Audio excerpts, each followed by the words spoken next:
আৰু ইয়াত উপস্থিত থকা পূজনীয় শিক্ষাগুৰুসকল, মাতৃসমাজসকল, অভিভাৱক অভিভাৱিকাসকল আৰু অংশগ্ৰহণকাৰী সমূহ ছাত্ৰ ছাত্ৰী বন্ধু বান্ধৱীসকল, প্ৰথম যি TMPকে যি প্ৰথম মিচিং অলিম্পিক নাম দিছিল, আজি মিচিং ক্ৰীড়া স্পৰ্টছ কাৰ্নিভেল নাম দিছে। প্ৰথমখনতো অহাৰ সৌভাগ্য হৈছে, আজিও ইয়াত আমাৰ উপস্থিত হোৱাৰ সৌভাগ্য হৈছে। আৰু পোনপ্ৰথমে TMPকে এই অনুষ্ঠান আয়োজন কৰাৰ কাৰণে কিনো কম, ইয়াত ভাষা নাইকিয়া হৈ গৈছে, কি ভাষাৰে কম।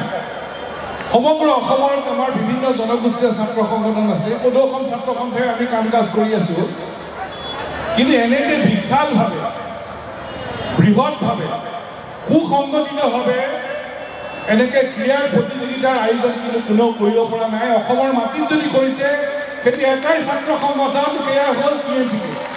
আৰু সেইকাৰণে ক'ব খোজো, TMPকে লং লিভ, TMPকে লং লিভ, TMPকে লং লিভ,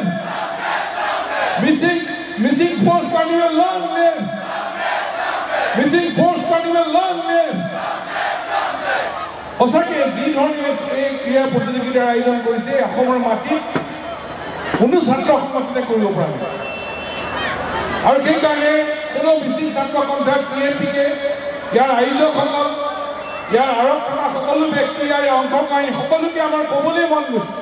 ইয়াত যেতিয়া সোমাই আহিছোঁ, ছাত্ৰ সন্থা আমাৰ সতীৰ্থসকলৰ সৈতে ইয়াত বহি আছোঁ, ইয়াত যি ধৰণে ইয়াত আয়োজন কৰা হৈছে, তিনিটা শব্দই ক'বলৈ মন গৈছে।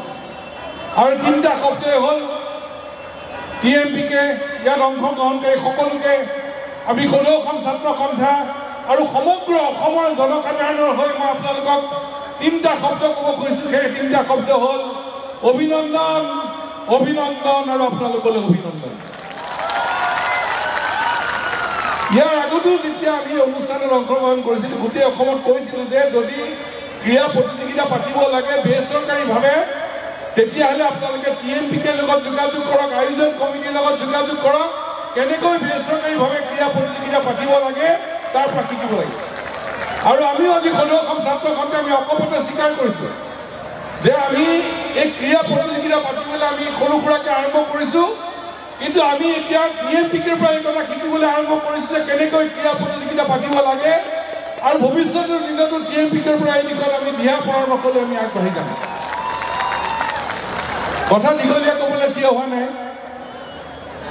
আৰু ভূপেন হাজৰিকাই কৈ গৈছিল, ক্ৰীড়া হ'ল এক শান্তিৰ প্ৰাংগণ। ভূপেন হাজৰিকাই আমাক এই বাৰ্তা দি গৈছে। আৰু এই শান্তিৰ প্ৰাংগণত আমি আগবাঢ়ি যাবৰ কাৰণে বিভিন্ন ক্ৰীড়া প্ৰতিযোগিতাৰ আয়োজন হয়।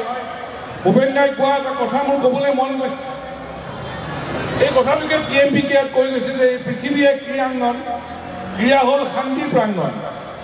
এই পৃথিৱী এক ক্ৰীড়াংগন, যৌৱন য'ত আজি জ্যোতিৰ্ময়, অসুস্থ এলাহক এফলীয়া কৰি য'ত জীৱন গতি হয় কৰ্মময়, এই পৃথিৱী হ'ল এক ক্ৰীড়াংগন। ভূপেন দাই গোটেই ক্ৰীড়াৰ সম্পৰ্কত এটা স্পষ্ট বাৰ্তা আমাৰ আগত দি গৈছে। আৰু ইতিমধ্যে ভুৱন বিহু ডাঙৰীয়ে কৈ গৈছে যে ছাত্ৰ ছাত্ৰীসকলক এটা প্ৰতিযোগী মন লৈ আগবাঢ়ি যাবৰ কাৰণে আৰু বিভিন্ন ধৰণৰ ড্ৰাগছ, আমাৰ মাদক দ্ৰব্য সকলোকে আঁতৰাই এটা সুস্থ মানসিকতাৰে আমি আগবাঢ়ি যাবৰ কাৰণে ক্ৰীড়াই একমাত্ৰ উপায়। তাৰ লগে লগে আৰু এটা হ'ল ক্ৰীড়াই সমাজ গঢ়ে, সংস্কৃতিয়ে যেনেকৈ সমাজ গঢ়ে, ক্ৰীড়াই সমাজ গঢ়ে। এটা প্ৰতিযোগী মন লৈ যাবৰ কাৰণে আমাক পৰিৱেশ দিয়ে। আৰু সেইবাবে TMPকে নেতৃত্ব লৈছে, এটা বিশাল ব্যৱস্থা লৈছে, এটা সপোন ৰচিছে যে ইয়াৰ লগে লগে আমাৰ ৰাজ্যিক দল, ৰাষ্ট্ৰীয় দল অলিম্পিকলৈ যাবলৈ পৰিকল্পনা কৰিছে। সেই সপোন বাস্তৱত ৰূপায়িত হ'বই। যি ধৰণে ইয়াত আয়োজন কৰা হৈছে সেই লক্ষ্যত উপনীত হ'বই। আৰু TMPকে যি ধৰণে এই ব্যৱস্থাৰ আয়োজন কৰিছে, এই আয়োজনৰ প্ৰতি আমি সদৌ অসম ছাত্ৰ সন্থাই আমি সকলো ধৰণে সকলো সময়তে সহায় আৰু সহযোগিতা আগবঢ়াবলৈ আমি